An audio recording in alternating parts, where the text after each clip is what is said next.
呢啲係吸嘴型儲霧器，可以配合壓縮吸入器一齊使用。作用係令壓縮吸入器更加容易用，同埋可以減低負撞嘅風險。喺使用吸嘴型儲霧器之前，要先檢查壓縮吸入器有冇足夠藥量。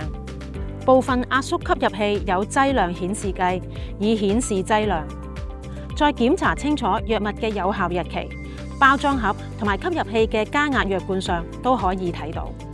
如果係第一次使用壓縮吸入器嘅話，又或者好耐冇用呢一支吸入器，咁就要打開吸嘴蓋並且搖勻，之後撳吸入器對空噴2次，預充好吸入器先至正式使用。使用新儲霧器之前，需按照產品指引預備儲霧器，例如儲霧器入邊有冇異物，駁口有冇阻塞，軟膠塞同埋活反有冇屈起、破裂等等。完成後就可以開始用吸嘴型儲霧器吸藥啦。首先移走壓縮吸入器嘅吸嘴蓋，將吸入器上下搖勻，令推進劑可以充分混合藥物。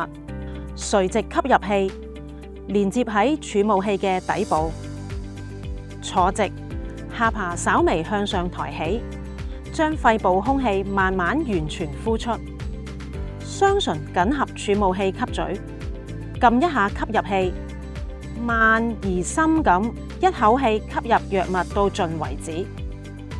拎開儲霧器，閉氣10秒或者自己可以忍受嘅最長時間，之後回復正常呼吸。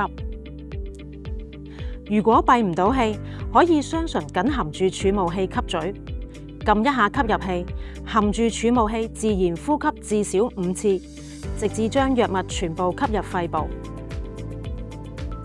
根據醫生指示，如果有需要吸第2口藥物，等1分鐘後重複頭先嘅步驟。完成後，將吸入器由儲霧器底部拆走，用紙巾清潔吸嘴位置，閂返好吸入器封蓋。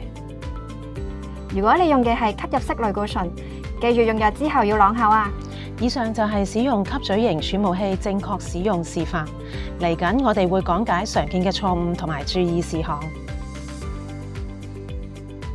如果使用之前冇上下搖勻，就會減少吸入器釋出嘅藥量，仲會影響你病情嘅控制㗎。